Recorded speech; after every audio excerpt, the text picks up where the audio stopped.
Check 1 2 1 2.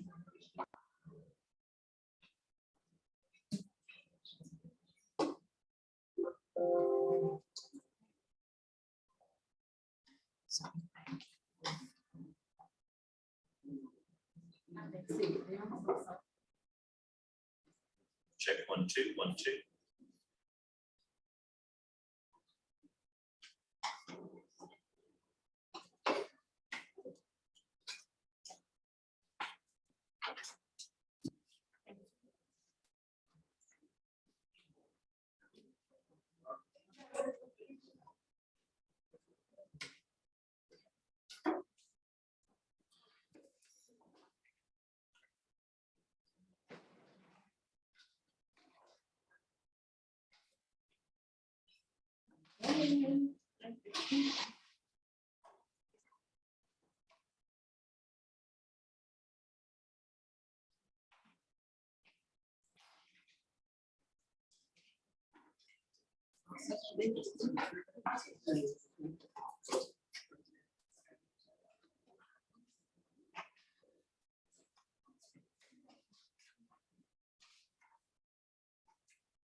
Well, we have a couple of minutes to work.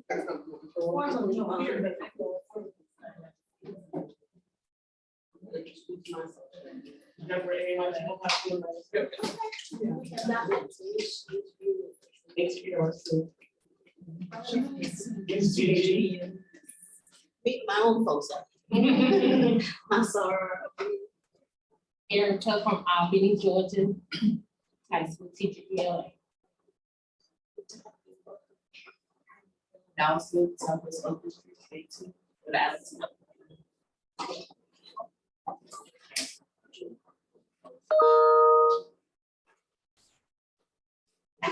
Hi, Shakota West. I am a manager with Morris. I am Patricia Tucker. This is a piece of life. Hi, Stephanie Douglas, Douglas Willis Foundation.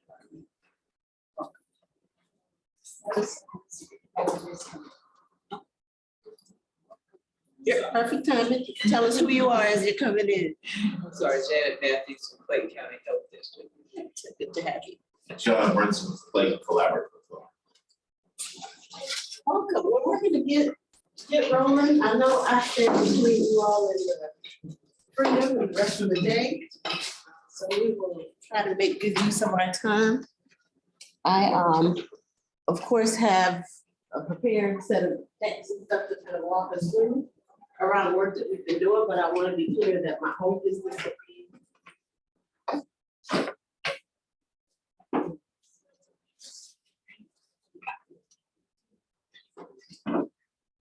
so that's work. Thought is that I'm a bit soft-spoken. But yes, I do welcome you to make this a dialogue and to stop with questions or comments as we go. You don't have to be confined to the way that I've got it structured here. The idea that you'll come away from this with what you need that might serve you in the work that you all do. So with that, I will kick us off. I am G Belt. Most people find it easier to call me Gigi or Dr. Bastian. I have been with the Morehouse School of Medicine since 2014. I'm a clinical psychologist by training, so I decided to take a year away from practicing and doing therapy, working mostly with veterans in the VA, and thought I would take a year to learn about policy and how to be an effective change agent in systems of health. So I said, let me do this for 1 year, swooped into Morehouse. They had a health leadership and policy fellowship through the Satcher Health Leadership Institute. And I got into the orbits of the likes of Dr. David Satcher, got bit by the Morehouse bug, and have been there since. So I am a part of our psychiatry department where I work with great colleagues like Greta was here. And we'll be talking to you about one of our initiatives. But before I do that, I always like to situate the work that I do in some personal context. I know sometimes we get a lot of messaging that sort of encourages us to separate the professional from the personal. I sort of challenge that because I think the personal, the who we are, at least my experience has been, has a lot to do with what kind of work we end up doing, what we bring into that work. So my sort of personal path and journey to this work, I'll highlight, I won't get to the full spiel by any means in the interest of time, but a couple pieces of my journey that have informed the work that I do and how I come to that work. So this little ribbon, hair tied, Haitian schoolgirl, uniform wearing photo of me captures a moment just a couple years before my family would leave Haiti, where I was born, to come to the States. And everything about life as that little girl knew it was about to completely change. So that experience, sort of the immigrant journey and story of my family, absolutely influenced me. Take a seat. Has everything to do with what I ended up focusing on and how I approach that work. And mine, I would say, is perhaps not one of the more common immigrant stories that folks are familiar with, where you think about folks leaving one country to go to another place looking for better lives, so on and so forth. We're doing okay in Haiti. You know, my father was in politics, my mother was a school teacher, pretty comfortably middle class. But what we are now unpacking as a nation in the US in terms of what happened January 6th, everything surrounding that, if you consider that on steroids, that's often what happens with the transition from one political administration to another in my home country and many parts of the world. And so my father was a part of the outgoing administration, another one was coming in. Things were getting dicey, but Pops decided I might need to get my crew out of Dodge for a little bit until the dust settles and it's safe to be here. So that piece is also something that is not necessarily a common part of the immigration sort of journey or story, in that we did not expect to be here for very long. It's supposed to be temporary, come on out till the dust settles and then go back home. But if you followed anything about Haiti, Haitian politics and life, that settling we're still waiting for. It has yet to come, right? So here we are 30 some odd years later. But that part of my experience had taught me a lot and drove me into a curiosity about human behavior, which brought me to psychology, which brought me to mental health. And I always talk about one of the first moments that I started to learn about how the rules of engagement in terms of how we behave, how we conduct ourselves look so vastly different depending on where we are, by using the example of my first day in school in the US. Third grade, I walked in class, I'm from Haiti. One of the things we inherited from our French colonizers is how we greet each other. We greet with kisses. If you've ever been to France, and parents kiss maybe on one side, maybe on both sides. So that's what I was taught to do, to be respectful to an elder, greet them with a kiss. So I walked up to my teacher, ready to do what I've been programmed to do since I was old enough to understand those directives. And she was like, where are you going? Like, what's that to do? And I picked up pretty quickly. That was one of many moments that would teach me, okay, it's a different arena that I have now entered. In many such experiences later, I would become really curious about this thing about human behavior and how the rules for that change from one setting to another. So the seeds were then planted for mental health, for going into psychology. I studied at Xavier University, went on to University of Mississippi. Some folks refer to as Ole Miss for my advanced training in psychology. And I'll talk a little bit about how that led specifically to the work that I do. But this, I would say, would be the second kind of pivotal life experience this picture represents that steered me towards the focus, my particular focus in mental health. So this is a picture of my cousin, daughter of my mother's sister. Her name is Fidlene. And this picture was taken of her in 2009. This would be the last picture I had of her. And so at this point, 2009, I was in my doctorate program preparing to be a psychologist. And I was talking to my mother and she told me, yeah, my sister's been telling me they're concerned about Flamin because she has had this episode now for the second time where she has gone missing for just a couple of days. And they would find her and she's like chattering, speaking incessantly. They can't quite make sense of what she's saying, just behaving very oddly. So heard it once, no big deal. A couple months later, heard it similarly. And at that point, my training started to kick in and I started to ask some additional questions and started to piece together, particularly because this was happening around pregnancy and the delivery of her first child, that there was likely a psychotic sort of process that was starting to emerge for her. So my family was reasoning, as many folks in Haiti reason when some sort of mental health challenge comes up. The first line of course of action is to go see either a spiritual religious leader or to go to a voodoo priest. Right? So that was what they were about to do. I intervened. I said, Mom, this sounds a lot like the initial sort of psychotic experience. Not something that's unmanageable. Can we see if we can get her somewhere to be evaluated and so on. Mom spoke to them. Many conversations later, we convinced her mother, my aunt, to take her down to Port-au-Prince, 6-hour drive away from where they were, the second largest city in Haiti in the north, to the only 2 psychiatric facilities in the country, in the capital city. Take her there, she's evaluated, diagnosed with schizophrenia, given antipsychotic meds, returns home, does well. Medications run out. So what do you expect happens? Symptoms reemerge. What do my folks reason? This medicine is crap because her symptoms are bad. So this time we can't talk them into going back to get refills. They proceed with the original plan to go see the priest. So he has her come in, he says, let's have her for a week in his facility to treat. She's one of 9, the youngest, she's a twin. And so the 7 older ones, not her equal, her twin, but the others were taking turns kind of checking in on her, sitting with her that week that she was there. Except there was this one day where everybody was tied up and they couldn't be there. The afternoon was over.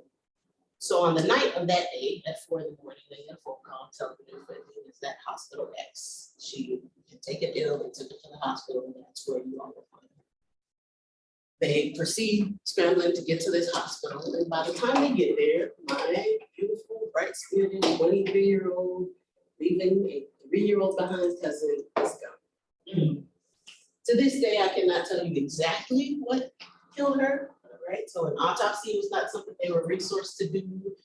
The voodoo priest guy whose care she was in gets to live in the community and they see him every day, no recourse, go taking him to court. They didn't have the resources to do that, and if you did, who wants to bring on the spiritual wrath of having the voodoo priest against you, right? So they just had to sort of swallow that pill. They lost this child to something we routinely treat in this country, an initial psychotic episode. With no recourse, nothing to be done.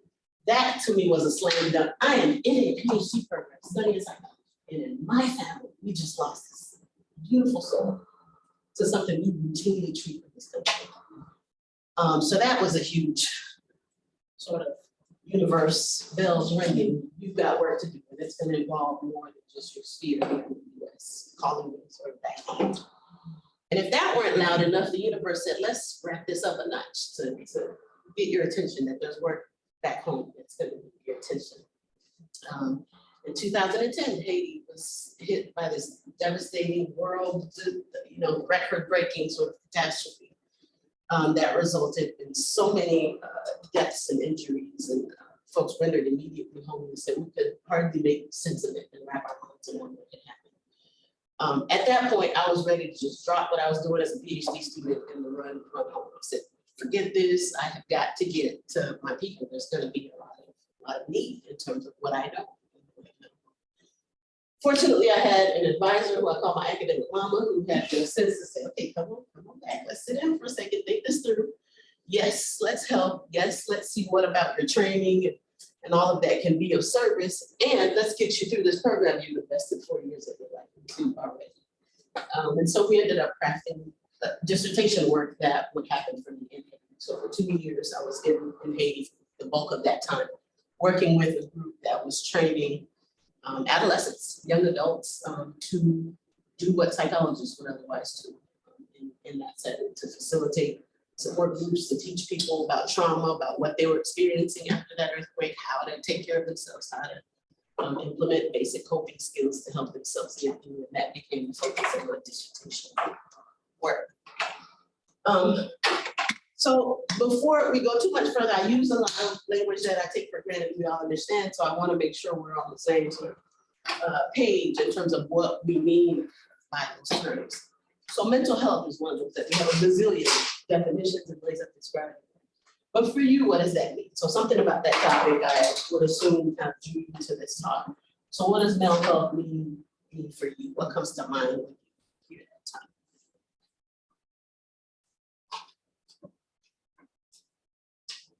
term? Not much different than physical health in an aspect, with the mind being properly taken care of.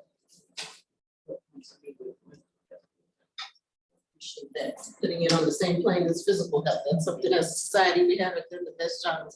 I think about emotional and social well-being, your emotional and social well-being Okay, and spiritual wellness together. okay, all important components, your emotional wellness, the relational, social part of it, our spiritual. I think of stuff related to the brain. Yeah. Goals for the machine, and sort of student, how we experience the world, how we perceive things, right? Other thoughts, sorry.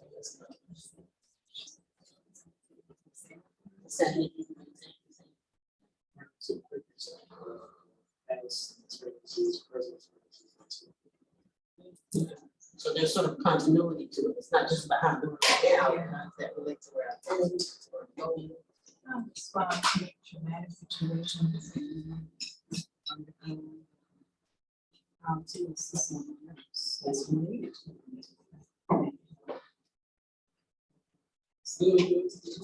That's, I'm so glad you bring up that point because, when I think about the work that we did post-earthquake in Haiti with training young folks to be able to help their communities, when we were evaluating that program, and of course, they focus on the people in the community who received that program. But what stuck with me most, I carry with me to this day, is what the impact was for those young people who got to implement those programs.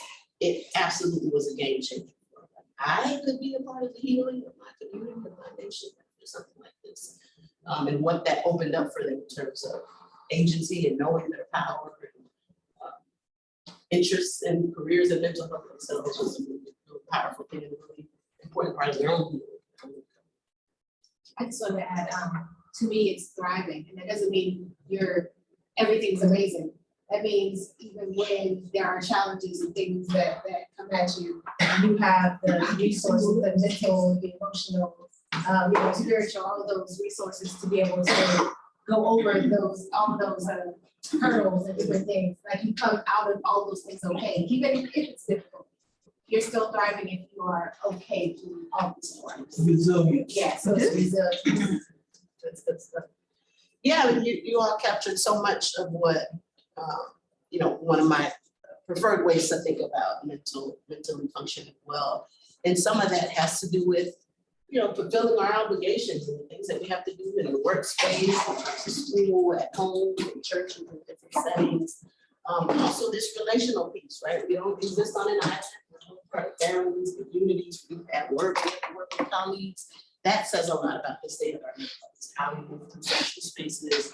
But also, as you pointed out, how we adapt to change, to life events, right? Because it's not an issue of if tragedy or adversity will come, but when, right? So how equipped are we to move through that, navigate beyond those challenges? That has everything to do with the state of our mental wellness. And then there's some actual skills, right? To go back to what Dr.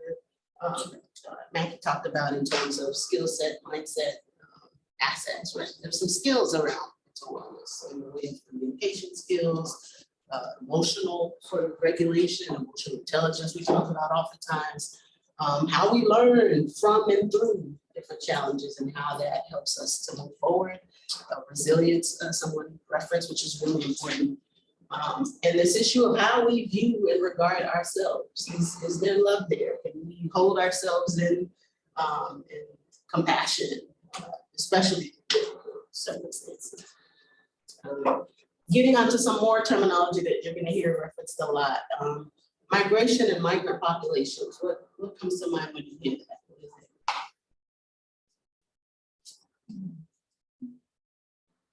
it? Instability, like transients. Sometimes. Your environment changes from your environment. Say, storm, politically, I think they have to deal with that in itself, design the environment. So how I move, how I make. That's good.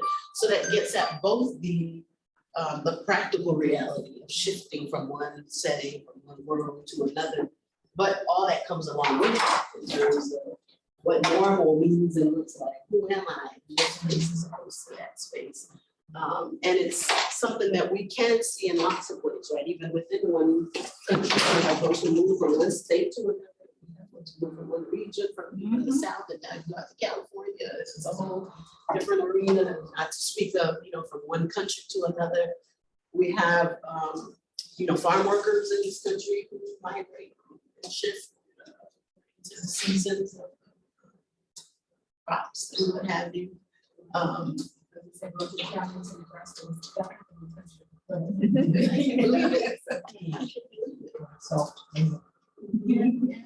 So we, under this umbrella, I would say, so migrant populations kind of encompasses all these different subgroups, right?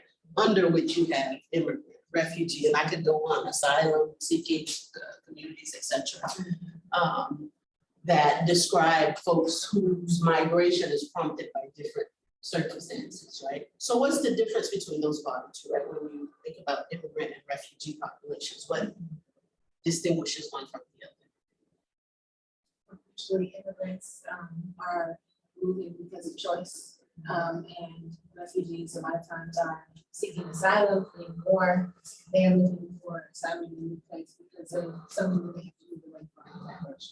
Absolutely. That voluntary versus Voluntary versus having your hand forced, Yeah. right? It's a key distinction. Absolutely. And sometimes that gets fuzzy, right? Because technically my family chose to come, but under a duress sort of. Kind of had to. So that becomes a really kind of important piece. But to understand the landscape, right? So what we know, according to the most recent census data, is that we have formally documented somewhere in the neighborhood of 44 million members of our society here in the US who we would characterize as immigrant. If you know anything about how well we can track movement of these populations, you appreciate this is likely an underestimate of the makeup of immigrants in our community. But that's not a figure to blink at, right? This is a pretty significant portion of US society. As of what time frame? So this would have been 2020 That's just the commons of immigrant population. in terms of what we formally have. And if we think about that in the context of the most recent census collection and all politically, all that was happening, that likely, discouraged the folks from participating in the county. You understand even more than this, right? But significant, and we consider it to be a unique disparity population, and we'll talk a bit more about that.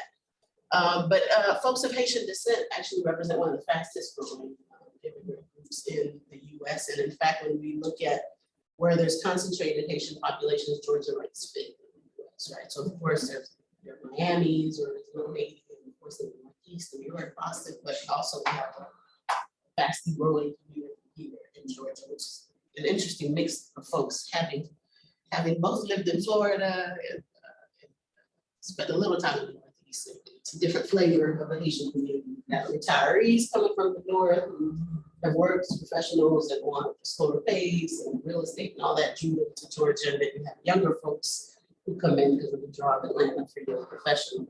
It's an interesting clash, worlds. And then we also had, in the aftermath of the 2010 earthquake, we did have folks who were displaced to Georgia. That's also part of the local sort of makeup. And there's some important mental health challenges for this group of folks that we're gonna get into, and that will involve some of these terms that will likely be reviewed for many of us because of the work that we do or what we heard from other speakers. But again, I wanted to establish some shared language. So when we talk about health disparities, those are those differences between groups and the way of how we're functioning health-wise that have to do with our membership in different groups and this distribution of advantages and resources therein. Health equity that we talk about striving is the reality where we can have the best health scenario for all people, right? And then when we get to the social determinants, I appreciate how you talked about that, Sharon, in your talk yesterday. That takes us a step back from those differences to ask the question, why? What's driving those differences across groups? And often that leads us to things like social economic status, education, employment, physical environment. So what do you imagine as you think about our, these are the wrong word, but I'll ask you to think about what some of the key social determinants might be for immigrant refugee communities that might be impacting their health reality in the US. Some of the things you can access. Tell me more about that. Access depending on what their status is, you know, if they have insurance, don't have insurance, you know, it may be very difficult to navigate. And especially in Georgia, you know, it's only this year that there's equity between mental health and physical health. It'll be a gradual process as we start to see the reality of those things, but yeah, absolutely, right, access based on things like insurance. What else is gonna factor into that access picture? So in that access to communication, Huge. supports that are already in place, the existing supports and their ability to communicate, hey, these are our needs. Trusted voices within the community, because depending on what their status is, will dictate how they want to access them. Being told it's okay, or hey, don't go here, go there. You mentioned dealing with the VA. Well, the flip side to that, a number of us work within the social services community and or wraparound services and what have you. So we don't normally ask those questions unless some of the paperwork that we have requires us to ask that question. Because our thing is let's help as many people as we can. Come on in, this is what you need, this is where you need to go. So those social determinants, some of the things that we're engaged in, things are predicated based on some of our requirements. So, and they're now stressors. I'm like, oh, wow. There's a lot to unpack with this group, but that communication piece that we pointed to is one of the unique distinct ones for this group. If you think about the challenges you had last time as a fully English fluent person, trying to get certain questions answered, trying to access certain resources in order, whether it's general physical health or mental health. Layer onto that, I've got a language barrier. The bigger sort of cultural disconnect gap. How do you bridge that to get rid of it? You know, something as simple as transportation is a big area, especially from the rural aspect. Rural Georgia.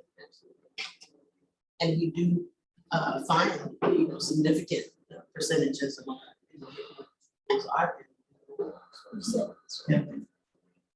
Oh, did you want to say something? I was gonna close so many hospitals that the distance to get to a place, to get to access services is almost impossible. Exactly.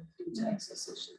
I was gonna add just the complexity of the healthcare system, because it may not be the case in Haiti, but like we may have immigrants who like something goes wrong with your health, you just go to the nearest health facility, you walk in, they fix you and you leave. They never ask your name. They certainly never ask you for your insurance. They just fix you because that's their job. So the expectations around that, but then just like the overall complexity of our healthcare system, and lack of culturally competent providers. Huge, huge, huge. The access is one, but when you get there, can you trust that you're dealing with someone where there's, you get into that issue of trust, right? Where there is that trust, particularly if you were in an undocumented status or all the information or documents are not quite right, you feel safe enough to show up and to be honest about it. So that's with education, English language learners, you know, the whole fight between English language immersion. So like one of my friends was brought here and she only spoke Patois, and it threw her straight in the classroom, everyone was spoken English. And she had to figure out English, and now, you know, if you hear her speak, she no longer has an accent, but she's, you know, still speaks fluently when she speaks to her family, but just even the fact that she feel like she had to not have an accent in order to participate. So education is a huge barrier too, because if I'm throwing you into class, in all classes where it's all English, and you don't understand English content. And you're sort of hinting at an issue of identity. If there's this issue of, in order to be acceptable and to be operable in this setting, I need to shed my very sort of expression and voice to emulate what you sound like here. And it also color costs- over every hint of where I'm from, and it's somewhere other than Right, and it also caused her parents to not teach her sister to speak, so her sister can hear it and listen to the elders speak, but she can't speak the language because they didn't want her to have the same issues as her sister. very common. Well, even our educational requirements, even going with what she's talking about, it's mandated based on your child's school age that you're supposed to enroll your child. So you're coming in from a migrant standpoint, you're in this area, you're gonna be working this season, 2 seasons here, and your child is of school age, and the policeman is riding down in his car and he sees, he looks like he should be in school. Whereas the family saying, hey, no, we need those hands out in the fields.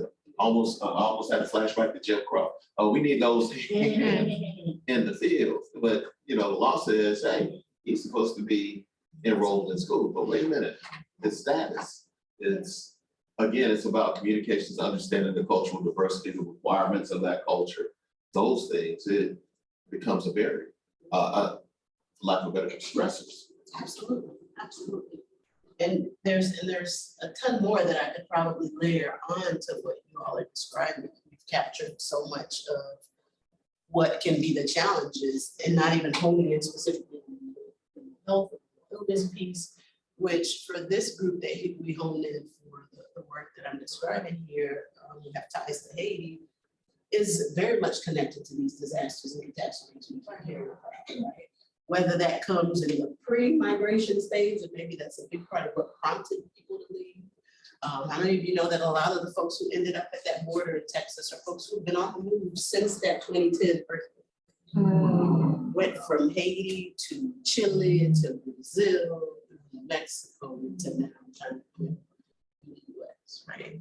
And so that in the pre-migration stage, you have these disasters, humanitarian crises factoring into what's going on. And that's not just for the folks in Haiti, that's for those of us outside here watching it happen. There's I would argue there's vicarious distress and traumatization around seeing what's happening. Just within the past week, I believe, marked the 1 year since the sitting president of this country was assassinated. Right? Does that not have an impact? You've got an ongoing sort of political unrest situation where gangs are kidnapping folks left and right. We had recently a healing circle session for kidnapping survivors and folks in Haiti. We're virtually doing a healing circle through the Association of Black Psychologists for survivors of kidnapping. And they were describing to me families where they've had more than one person kidnapped. They were telling me a story about a family that had someone who had just passed from COVID, someone actively ill with COVID, someone who had been kidnapped. And they're trying to stay safe through the reality that is trying to stay safe. So when we think about trauma, what's the core sort of mental health diagnosis we think of around trauma? PTSD, post-traumatic stress disorder. This is a population for which we can't get to the post. It's still the chronic state of trauma. It's one thing after another after another. So that's the reality on the ground. The migration experience itself is shot and fraught, full of trauma. If you saw the scenes of folks on horseback in Texas, trauma much? Right? In the process of getting there, not to speak of what happens when you settle wherever it is that you land, right? We know and have a sense of what it means and what the rules of engagement might be as Black folks in a not Black dominant country in space. Imagine what it is to come from a place where you've never had to deal with feeling oppressed or othered on the basis of this, maybe for some other things in Haiti, for your social economic status or something, but not for the basis of this. So getting used to that reality is its own trauma. We talk about trauma, capital T trauma, small t trauma, but there are things that grate on your sense of dignity, your sense of identity, and how you view yourself and how you find your place in the space. So huge issues around mental wellness and this population. And we've talked about what some of the post-migration pieces might be. But if we again come back to putting an equity lens on this, I want to play us a quick sort of clip to remind folks of what the most recent way. Yesterday, we saw horrifying footage emerging of mounted patrol people trying to corral Haitian immigrants trying to cross the Texas border to seek asylum. Now, Haiti was just ravaged by an earthquake, and their president's assassination has left the country in chaos. But the administration is still flying migrants back there. Is this beyond an immigration issue? Is this a full-blown human rights crisis? And if it is, why aren't we treating it like one? You know, these images, they're so horrific. And I think we need to remind ourselves, these are human beings, they're not animals. They deserve our great compassion and empathy. People don't leave their homes unless they are desperate to do so.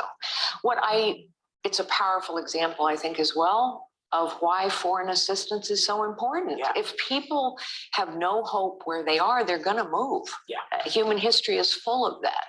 So my question to the Biden administration is, why aren't you talking about Haiti? Yeah. Why aren't you doing anything to help Haiti? Yeah. Why weren't you prepared for this? This shouldn't be a surprise, as you mentioned, an earthquake, a coup, a pandemic. Yeah. Of course people are leaving. Yeah. Why is it a shock that 15,000 people show up at the border? Yeah. We got to help them where they are. Yeah. And the administration should have been, I think, better prepared. Yeah. And I wish they'd talk about it. Yeah. Well, I think the reason that we're not seeing more help, if I'm going to be frank about it, is because they're Haitian. I think Why that not? is the history. Explain, please, to them. Well, we saw it, and you and I talked about this, Whoopi. We saw it when it first came to the demonizing of Haitians when it came to the AIDS crisis. That's right. And then we saw it continuing. It really began with the raping and pilfering of France by Haiti and the punishment of Haiti for becoming the first Black free nation in our hemisphere. And I think that US policy towards Haiti has always been corrupt. And it doesn't have to be that way, because we know that the United States can do it. There is a way to do it. There's just no will to do it, because the United States and the White House has promised to bring 95,000 Afghans here. And I'm not saying they shouldn't be brought here, because they should be, right? That is the promise of this country.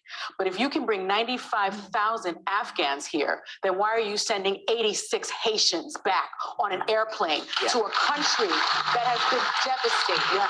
So it's not about whether or not there's a way, it's not about that there's a pandemic, but this policy started with the Trump administration. It's called Title 42, and the Trump administration decided to ban refugees from coming. So when people say, well, get in line, there is no line because of the Trump administration. And there has never been a line for Haitians. And I take this personally because my husband is Haitian. And I have been to Haiti many, many times. And it is a beautiful, beautiful country with a rich culture and a beautiful people. And they should not be treated like this. And enough is enough.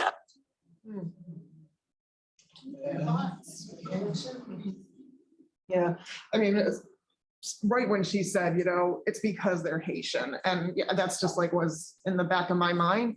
And the thing is, because there's not a significant amount of money to be made, that it's not strategically important, which is wrong, obviously, because to her point, humans, you know, but our country's not going to intervene unless there's something in it for us.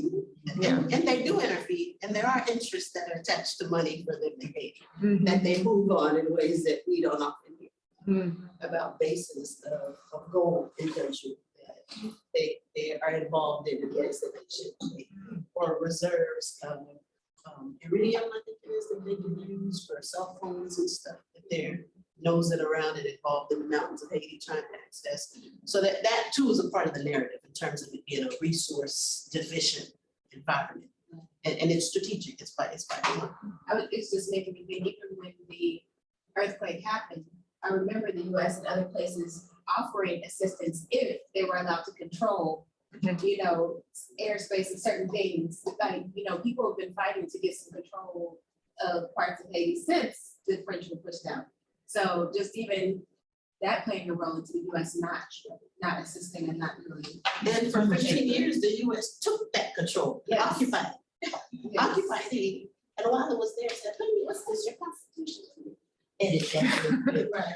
And edited things like the fact that you could own land in Haiti unless you were of Haitian or African descent, that allowed outsiders to come in and purchase land and all of these things. So we've done that before too. It's a very interesting sort of history. Other sort of thoughts or things. So it's a complex scenario, right? In terms of what happened. And like, you know, most things that have some controversy around them, we have a way sometimes of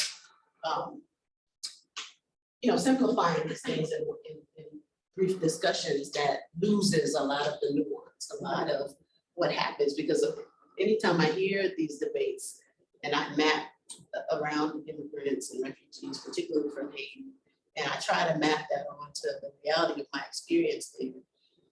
If you haven't been, get the opportunity, things settle enough, and I can advise around parts of Haiti that are navigatable. Just last month, I was in Haiti for 2 weeks for one of the best vacations I've had in years. So that despite all the fuss, there are parts of the country, and rural parts of the country, that are beautiful and not dealing with any sort of that's perfectly normal life. You know, people don't leave that. I have an uncle in Haiti. You could pay my uncle every dollar we could round up in the US. He said, I don't want that life y'all got over there, running yourselves rugged to death. I'll stay right under this coconut tree. The waves. There are 300 plus different types of mangoes on our part of the island. My father said all the time, I'm not trying to leave that, like, unless you have something prompts that movement, right? But we can sometimes have this distorted views of what the history is not well. The history of Haiti told in this country is a little more than imperfect. I'll just leave it right there. Yeah. For anyone wanting a bit of homework on this talk, there's a documentary called The Hidden History of Haiti, 1804. The Hidden History of Haiti. So it's a great one to watch. You can get it from Amazon. Maybe A Hidden History. It provides a pretty comprehensive narrative of that story, of how this country that had the audacity to liberate itself immediately got the biggest target on its back. We're talking yeah. organized, concentrated campaign by the powers of the world to economically isolate and suffocate. And then we want to point at poorest country, poorest. How did that come to be though? How did that come to be? The hidden history of Haiti, 1804.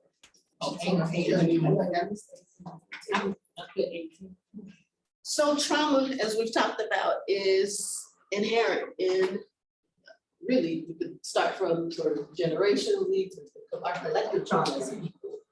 The traumatization of enslavement in Haiti, which was one of the more brutal campaigns of slavery in terms of how they had folks working sugarcane. I think the life expectancy of the enslaved in Haiti was like early 30s or something. They only lived till about 30. So that's how much wear and tear that was on the body of the African during that time frame. Harvesting of sugarcane. It was rough and probably had a lot to do with that being the group that said enough, no more, right? And so significant generational, but also all of these situational sort of traumas from the disasters, from the political unrest. And admittedly, the real nuanced story is not just external. I'm talking about the external pieces because people don't always appreciate that because we tend to think somebody from elsewhere has to come sort of save or bring aid to Haiti. We have a hand in it. We have a hand in it. We've had a history of, less than the best intentioned leaders who have collaborated with the external forces to bring us to where that's a part of the story too. So there's the natural disasters, and then there are the man-made ones, like this political situation right now that literally are politicians arming young, hungry boys and telling them, create this unrest here. And they've tapped into the fact that this is a lucrative thing. We kidnap people and we've got millions of dollars making machine now. People will pay you to save their aunt, their sister, their whatever. So now good luck getting them off that train, right? So that's what we're sitting in, trying to move away from this kidnapping thing that it's just a month around the capital in particular, though it may not touch other parts of Haiti. And so to touch this population without bringing in a lens of understanding trauma, to me is, what are you doing? If some appreciation of trauma and its, what the legacy of that is to this population, I doubt seriously the work is being done, right? So we talk a lot about this framework of trauma-informed care that forces us to consider what does the trauma history, the trauma experiences of an individual group of people tell us to expect in terms of how they might present and how we provide services and care to that population. And these just sort of outline the core principles of the trauma-informed care approach or framework, that it's about fostering a sense of safety. So when folks enter your facility, your agency, do they feel comfortable and safe, cared for? Is there a sense of trust that can be established with the population? This more recently, there's been more of a push to incorporate peer supports in the mental health space. Historically, that's meant people with lived experience, people who themselves have been dealing with some sort of mental health challenges. But when it comes to this population, I'd say that involves people within those communities as peers, right? People who have that cultural sort of connection and can relate. There should be collaboration, right? This whole idea of nothing for us without us in the mix. Empowerment, and I make this distinction between empower versus empower that we talk about in community engaged work, where it's not always about us maintaining the position of one up, of superiority, and handing down to folks what we think is important, but how do we look to elevate assets and things that already exist that reveal to communities where they already have power that they can sort of bolster and build up, right? This idea of empower. And of course, culture that we've heard about through multiple presentations during our time here, appreciating history, appreciating the biases that we all bring into our interactions with others and how that will affect the care and the services that we provide. So we know that there's significant access issues in general around mental health, right? You layer onto that what that means for folks in any disparity population, and quickly realize you have work to do if you hope to provide services to those folks to make mental health services real and available for them. The usual suspects of stigma and shame are probably magnifying this population. I told you the story of my cousin, right? The thinking was not that this was an illness or some sort of medical phenomenon she was going through, but they understand it through a spiritual sort of prism of curses and hexes and so on. And so there's silence and shame around that. So how do you overcome that to get someone to look for sort of formal avenues of care and support? And if you're able to overcome that, how do you ensure that they get culturally appropriate and effective services, right? And one of the main challenges with doing that is that third bullet, right? In the US, the workforce of mental health needs so much work. 2% of the nation's psychiatrists are Black, 2%. 4% of the nation's psychologists are Black. Now, if you start asking how many of those Blacks are Caribbean Black, Haitian Black, Nigerian Black, might not have known you were looking at a unicorn. You're looking at a unicorn. We have work to do. We don't have enough hands. We just don't. I'm laying for you the premise of why we have moved towards this approach of young folks. We're not equipped at the specialty trained level to meet this crisis that has landed and is in our lap. But isn't that applicable to many of our immigrant populations here in these United States? And that lends itself to our Hispanic/Latino population, which is there's a difference, but to that population as well. Absolutely. So think about what's going to happen when we get in that bulk of Ukrainian folk who are coming. They're already here, Clarkston area, they're. Yeah, that are coming, the traumas that are impacting Somalia, Ethiopia, when they come over, that cultural difference. So what you're saying and sharing with us today applies to multiple immigrant and refugee populations here in our America. Very true, absolutely. And I, other than the obvious reasons of why my work centers around Haitian folks, my own history, but also there's a broader sort of pool. I didn't talk as much about my work in West Africa. I think there's a Pan-African sort of the children of Africa spread throughout sort of story of challenges that we have work to do around. And I have a vested and personal interest in awakening the Black consciousness to the things that connect us all, no matter where we got dropped off. Right? And so I have a particular interest in Black immigrant, the layers of oppression and challenges around both that immigrant and layer on Black immigrant to it is its own arena. And she sort of hinted at it in terms of how we've unlocked resources for Afghanistan, for what's happening in Ukraine. But somehow when it comes to these folks, that's true. We've got every block and every barrier. We can't quite figure that out, right? We have to remember the whole thing about we don't want them to replace us, and what's been said out loud in care, shift whole countries. My husband is an immigrant from Nigeria. And and there's lots of things to be said, but I think understanding there's a mindset right now that's just, we don't want folks from those countries to come, but these other countries are welcome. Yeah. And it's clear. If it wasn't clear, they're making it quite clear in this time now. Well, right, and that's just kind of what I was gonna piggyback on, is that, now that the Ukraine crisis is going on, and Europe is like, welcome Ukrainians, come to our country. But when the Syrians needed help, they weren't so thrilled. And there are international students in Ukraine from African countries who cannot get assistance in Poland, Romania, the neighboring countries that are taking the Ukrainians. Yep.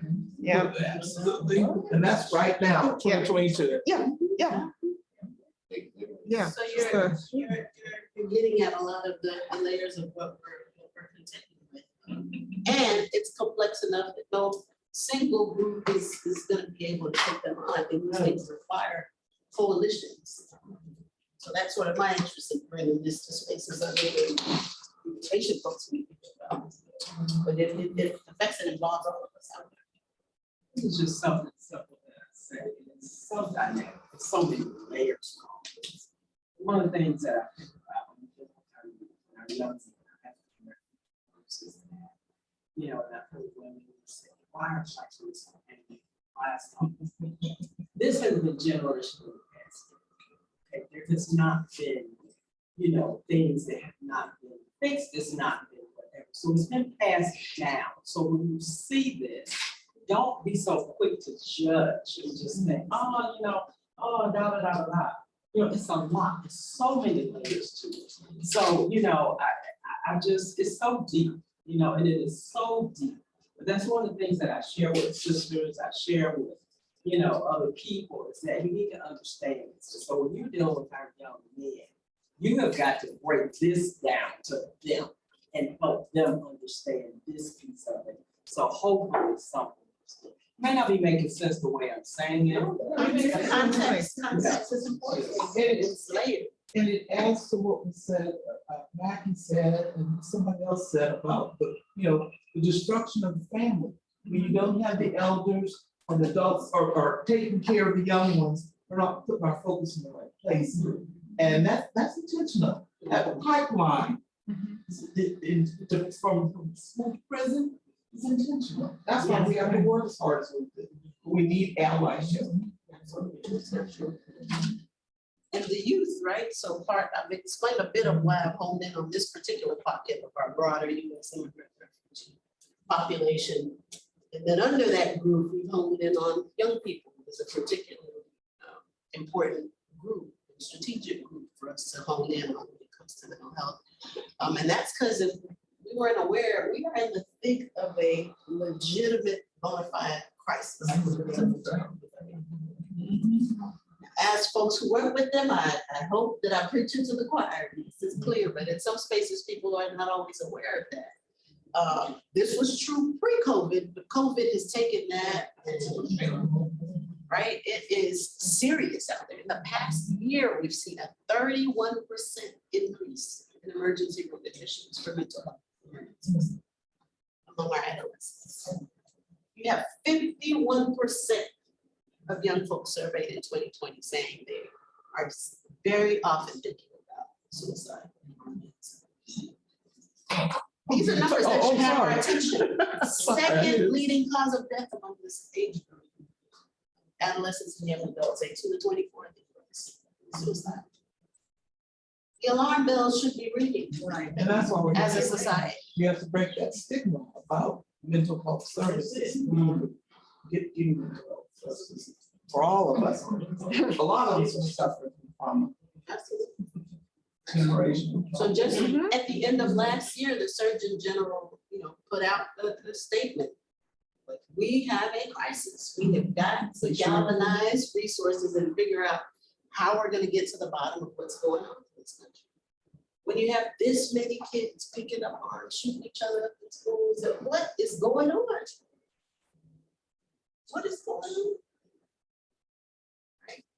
We have a problem and we're not equipped to do it, to face it.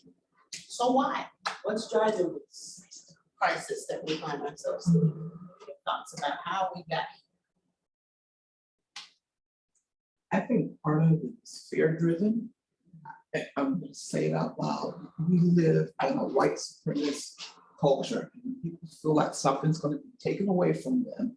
And people do that fear-mongering. It adds to that crisis. Pandemic aside, this kind of division and Us versus them. yeah, and that's what I hear. And that's been going on for at least the last 5 years, and people are becoming more and more emboldened to talk about it. So, or to behave in a particular way that they did, it wasn't okay. But now it's like, yeah, let's do it. Culture of fear. What if it's greater than that? What if You look at, as students of history, and you look at the fall of empires and civilizations, what precipitated the fall? So was there a destabilization of cultures? Was there, you look at the Roman Empire, if somebody wants to take it to a religious standpoint, Sodom and Gomorrah, you want to start looking at, there was a major crisis, like they said, environmentally with the Mayans or a serious drought, folk had to leave, and there was a great migration that took place. What if it's bigger than that? And folks began to see that there was some destabilization coming along. Our CIA has been known to go into countries and destabilize the country, and thus the fall of the leadership, thus the fall of where they were economically. Those things began to happen. So what is bigger than just that? We just don't see the machinations that are going on to be thinking, I'm looking at it from here. The macro. You know, but I'm looking, all I know is I'm seeing it here. We're all rubber. The vast majority of us are where the rubber meets the road. We're not, we are decision makers, but we know that there's some more decision makers going on. And you mean to tell me they don't see this? So I'm just saying, what if? It's bigger than that, because there's generations and empires and civilizations are falling. And right down to the music that you listen to has an influence. Right down to the church that you go to has an influence. Right down to our leaders, they have an influence. So all those things that we thought were all bottled up and hidden away, and all of a sudden somebody twisted it off and started bringing back Make America Great Again.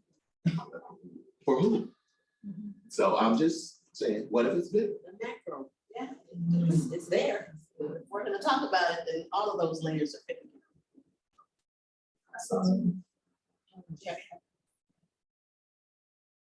Otherwise, I do. I can- I'm gonna- Macro factors. Yeah, well, maybe kind of speaking to the macro piece a little bit is that if you kind of just look at it as an outgrowth of global capitalism.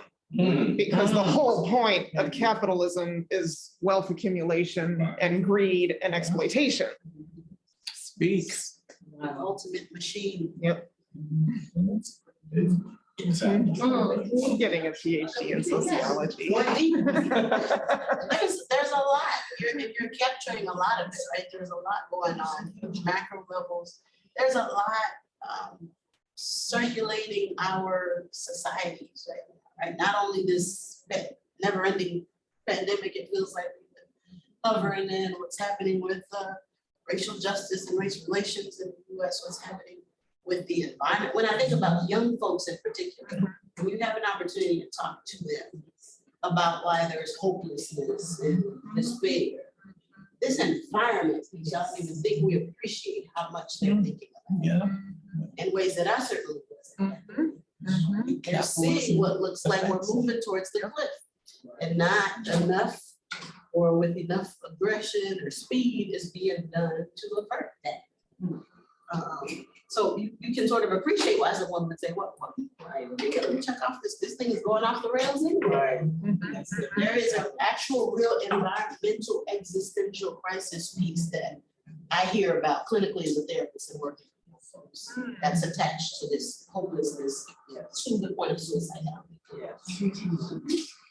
If I could mention, it just made me think of a conversation I had with my daughter, so COVID issues transitioning from sixth grade to seventh grade.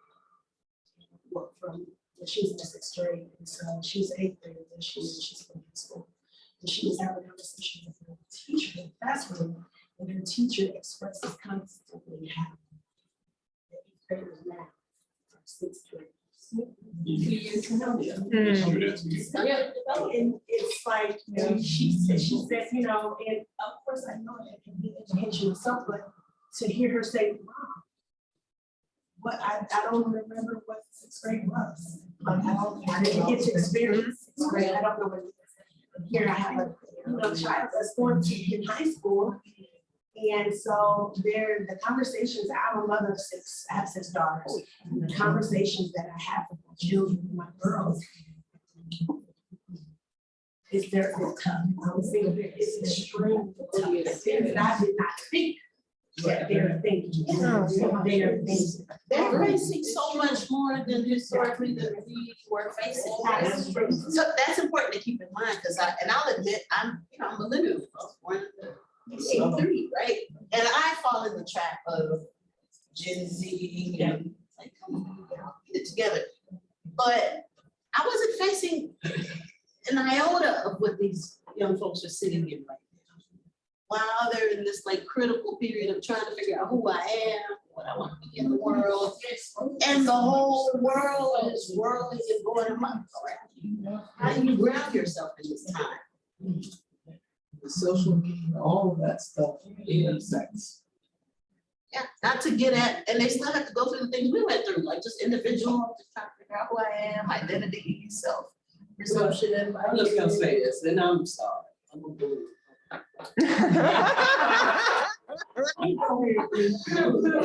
But one of the things that I say, I said, God knew that he wanted me to be born.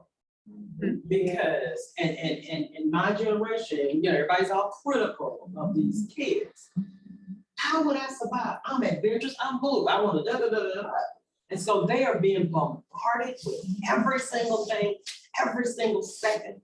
And as a parent, it's like back in the day, my kids are your age. So it's like, turn that radio off. That's all they had. Yeah, turn it off, take those plugs out your ear, and that was it.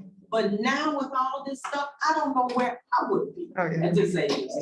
So yes, they are so bombarded, and we wanna, we get on, all, yes. Calm down though, and wait a minute now. Put yourself, like what you just said, you gotta kind of see, okay, right, okay, so yeah, we're gonna shut it down for this period. So it's so difficult, and I'm gonna jump on what John said, yes, it's all coming from the top. For those who know how this is all playing out, we already know that's the piece of it, it's coming from the top. I mean, I don't. Globally, but I globally. mean, so it's coming from the way the world is, the way everything is now. So trying to help our young people stay positive and stay,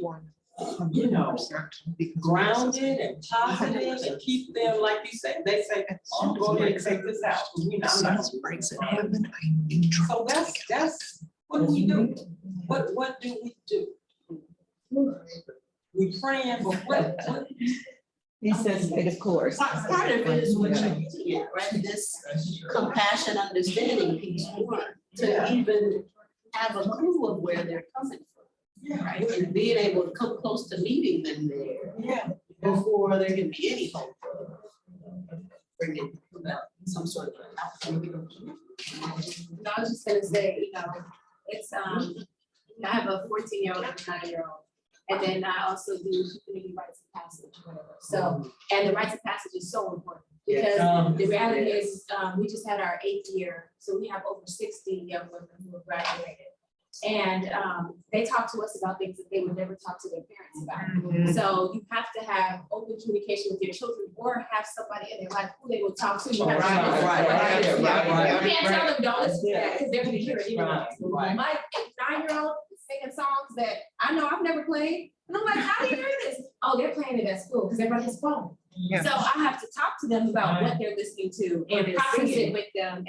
And then it's also trust, because I have to trust that I've given you the foundation that you can, that you have what you need to deal with all the things that are bombarding you. But it's literally you having open communication and then also placing people in their life that you trust. So like my daughter's 14, she has older cousins who are, also under 18. She has ones who are 18. She has young adults who are like in their early 20s who I trust. I know you can talk to them. I don't ever have to know what you talked about, but I trust what they're going to say to you. Partly because I also raised them through rites of passage. So it's like I have people in her place that I know, don't talk to them. I don't even know what you said, but I know you're okay.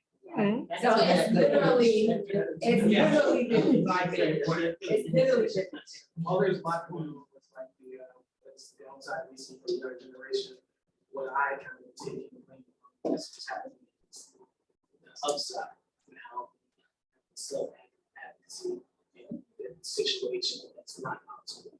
They'll prioritize their mental health, or if their job is not going for treatment in a certain way, they're not gonna stay there. Right. Yeah, so I've seen that like from different levels. Like my grandmother, and mother, they've been in jobs. Yeah. And the level of ambition, whatever like that.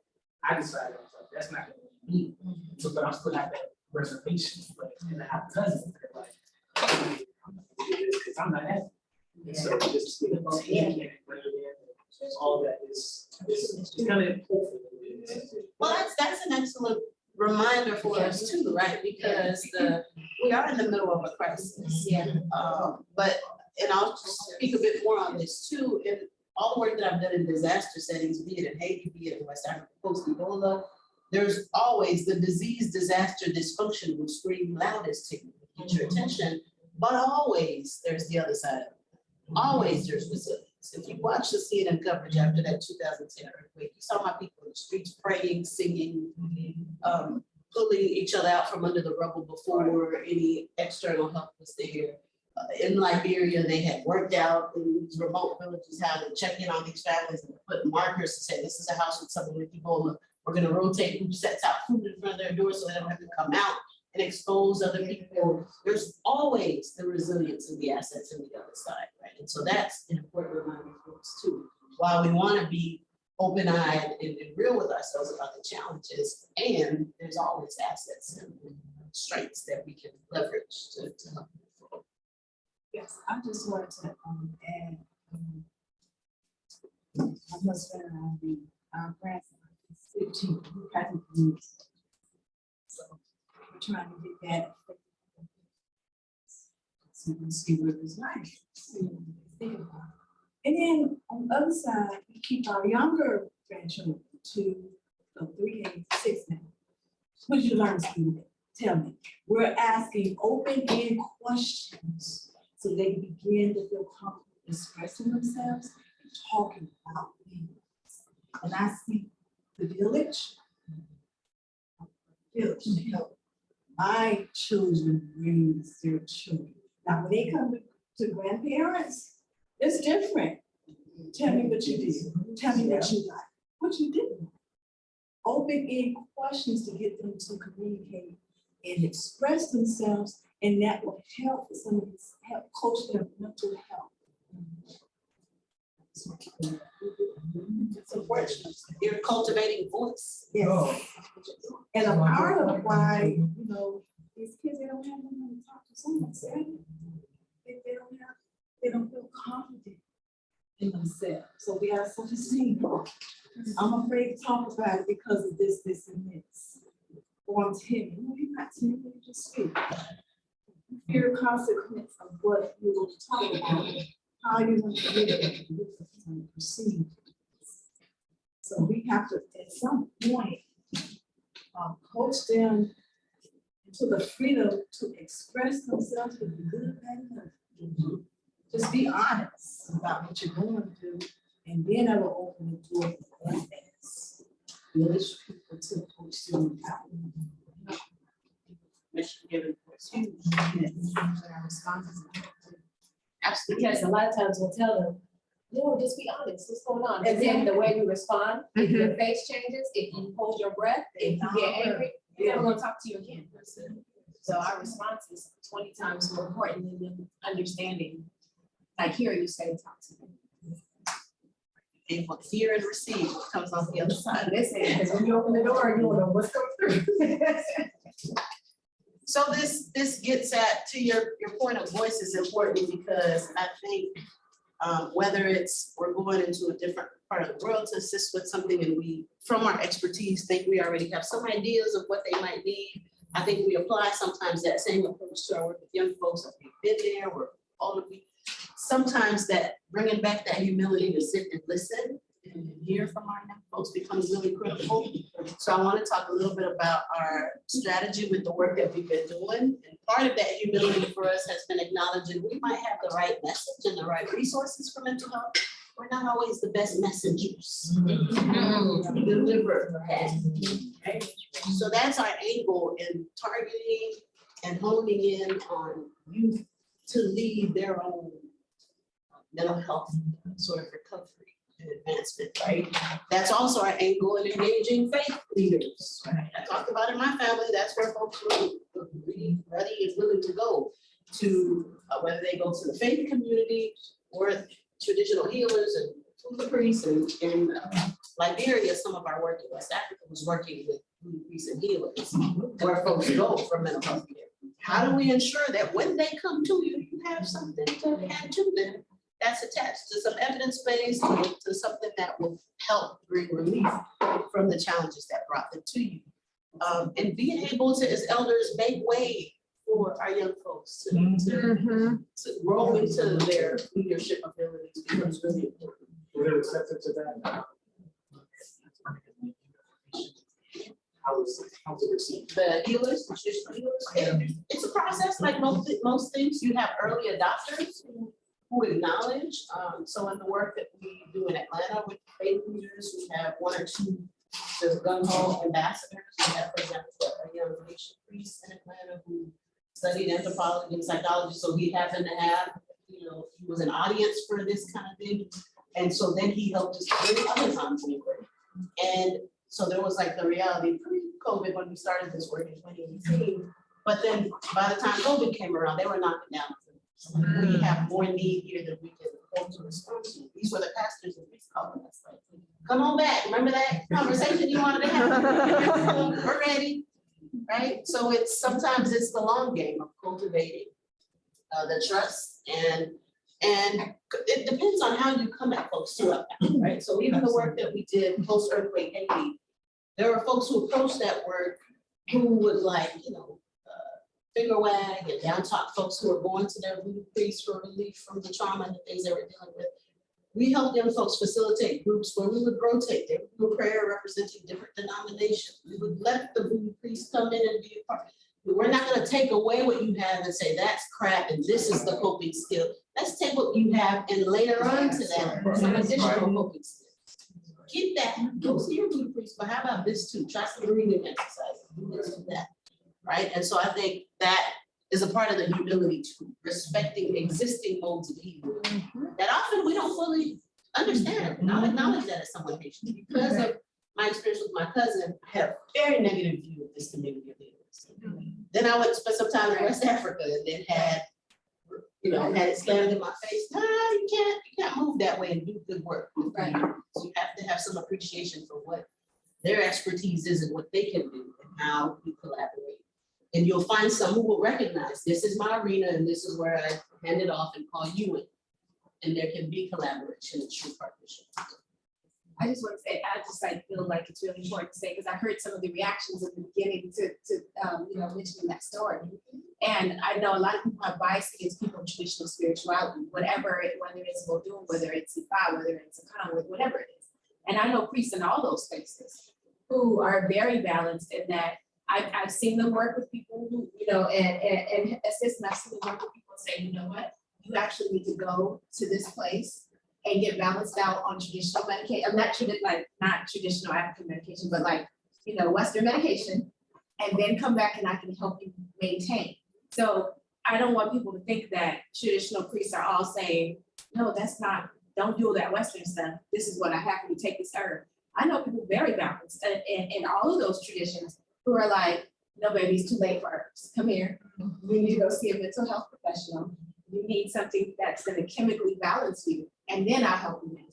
So it's there's a lot of, and a lot of the priests that I know have come through psychology, have come through, so there's balance across the spectrum. Absolutely. Those separations sometimes are overplayed. Yeah. But they're not insurmountable. No time is not on my side. I will quickly fly through the phases of our work. I mentioned since 2018, we started in Atlanta, at least the work that we're doing in Atlanta. We heard about the further history of the Haiti and West Africa. But that work started with listening, strength humility, listening sessions with community. What are you seeing in terms of mental health challenges? What are the priorities? From that came looking at churches as the potential post and base for our work and assessing readiness, systematically assessing their readiness to take up whatever we would bring to them. Do you have the people power? Do you have the time? Do you have too many competing demands right now? You can't really do this. And then going through the work of adapting, right? We had an existing high school community health worker program that's been in place since 2016 at Morehouse. We couldn't just take that as is and go plug it into this community, right? We had to look at it culturally. Will this translate? What is the work that we need to do to ensure that that works? And in parallel with that work, we were working on some curriculum initiatives to prepare our learners at Morehouse, our future docs, our future PAs, physicians assistants, our future public health professionals and scientists for working with immigrant refugee communities. This is a quick snapshot of our, I say, original team. We had some other folks join us in that work. We had as a philosophy that communities should come away better equipped for research and this kind of work after we've been working with them than they were coming in. So we spent a lot of time orienting and educating around the research process, why we were doing things the way we opted to do them, what's the rationale, having them on board for every phase of that work. To share a little bit more about the high school community health worker program, as I said, started in 2016. Morehouse has a long track record in training community health workers as adults, but in 2016 is when we honed in on young adults as an important target for that work. Dr. Arletha Williams Livingston, you may have seen her name on the opening slide. This is actually her baby. And she's my sort of partner in good trouble in taking what she's done with African American youth in Atlanta and saying, how might this speak to this other community? And she's also had this program adapted for Native American communities out in Arizona, and they're doing cultural adaptation as well. So this is pioneering stuff that she's done. It's received attention from around the country in terms of equipping young folks to help meet our health challenges. And especially what we're doing now in terms of honing that in around mental health is really unprecedented. And it's exciting stuff that our young folks are really looking forward to. So with our project, we moved away from sort of the high school age range to go to this 18 to 24 group. Our funders required, we're funded by NIH for this project, that we had a COVID focus, COVID mitigation kind of focus. So we brought that into the curriculum. We're working to train 60 young people as certified community mental health workers by the end of next year. We just kicked off our first cohort of 30, both in the state of Georgia and Florida. And the next year we'll take another 30 that we're training. It's a pretty comprehensive module curriculum with 20 modules. Happy to share more information about this. Folks want to stay in touch, but those modules are mapped onto the core competencies that are required to train community health workers. So they essentially come out with a certificate and could, transition right into work as community health workers coming out. I just wanted to ask a question. With some of the research that you guys have done thus far, as far as data being collected, have you guys noticed a trend of people that are not being medicated that should be? Like, for example, my caseload of 35 people that I'm working with, 3 of them have told me, I'm off my meds. I've been off my meds for months in the middle of the pandemic. So I've been trying to connect them with resources if they can't afford office visits. Medication for mental health has to be tweaked every so often. I was able to connect them with things like Palm J. bipolar patient. And it was a church, and they got them from treatment, and they were writing a script, and they didn't feel it to me. But it took 3 weeks to find that. Yeah, completely right. And this is something we're hearing more and more about, of the many things that fell through the cracks during these COVID years. That's the medication. One of them had to go in for suicide. Yeah. Like I had to walk her through the process. That's help her find somebody to get her dog. Like, this is a lot. Yeah, that's an important piece of that crisis that we find ourselves in. We can talk more afterwards about the long and short of it is we're not equipped as well as we should be, but there are some resources depending on where they are in the state. This says a little bit more about how we went through our cultural adaptation process. We have community partners who help us with that. This gives a little bit on the work that we're doing with Morehouse students across our programs to prepare them to work with this community and how we to move that work forward. video from Father Carl, who's the one I mentioned, who's one of our chief ambassadors. We don't have time for that, but I'm happy to share our slides after the fact. Father Carl was actually supposed to be with me today. That's my preferred way to talk about this work. So you see that we've had community partners with us throughout. He couldn't be here. He has been with me in presenting about this work here in Savannah before with the Georgia State Medical Association meeting, and also in Haiti, right before COVID, we were in Haiti talking about what we're doing as an important academic and faith organization collaboration. So it's been the work that we do, all of you with young folks, is hard work. We've talked about some of the complexities, but with that hard work must come hard work. Right? We're dealing with a population in a time where the challenges are just unbelievable. And so that requires that we bring to that heart. It requires that we have an appreciation for the complexity. And in order to do that kind of work, we can't approach it as an island. No single agency, no single individual can do that. It really is about bringing together the right coalitions. I'm encouraged by some of the policy things that are starting to happen that are helping us to bring to bear some additional resources, the mental health policy here in the state of Georgia. We're waiting to see what all, that will make real for us, but there is hope, I think, in seeing these extraordinary times as an opportunity for us to take the things that we know to the next level, and fostering resilience and helping our young folks to be better equipped for the days ahead of us that don't look to be like they're getting easier, right? So we have to be feeding into that soil the things that they're gonna need. So I think that calls for us to think about things in a different way, right? To appreciate, yes, we have mental health challenges. Yes, we are in the middle of a crisis, and there are things that we can do. There are actions that we can take and solutions that can involve empowering young folks themselves to take ownership of their own well-being with our supports. Moving away from silos, no single space, no single organization can take on this work, but in order to do it well, we have to bring to it an appreciation for culture. We have to bring to it everything that we know about social justice, equity, trauma, and really start to make way for our young folks to tell us what they often know, right? And that we take for granted that they may not even have a sense, but when you have a conversation with many of them, you start to realize they have a notion of how to start to bring about some of the solutions that they need. Just want to emphasize this thing. There is no help for us as a society.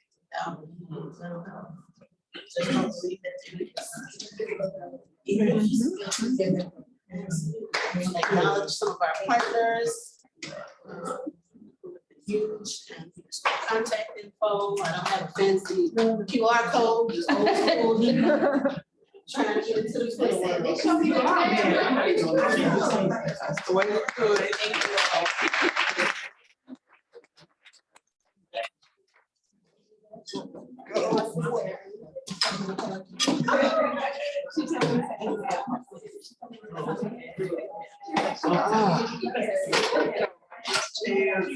Oh my gosh.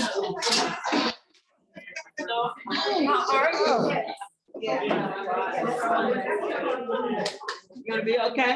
Oh no, I'm sitting and it's cold in my joints. They just remind me of how old I am. Oh, tell me about it. Yeah,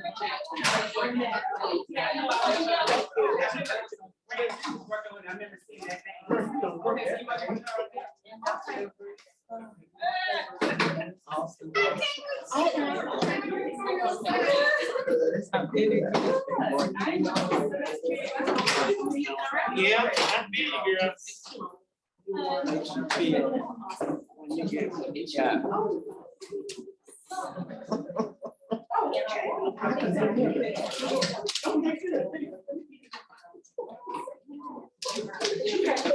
Oh, here we go. Say no. Thank you. No, there, I'm in my chair. Thank you so much. You're welcome.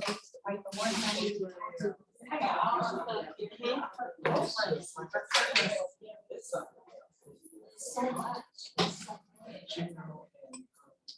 like now where I'm at, I was in the class, I'm not, I never saw that. I was saying, except that, I never saw that asthma. You admit it, just talking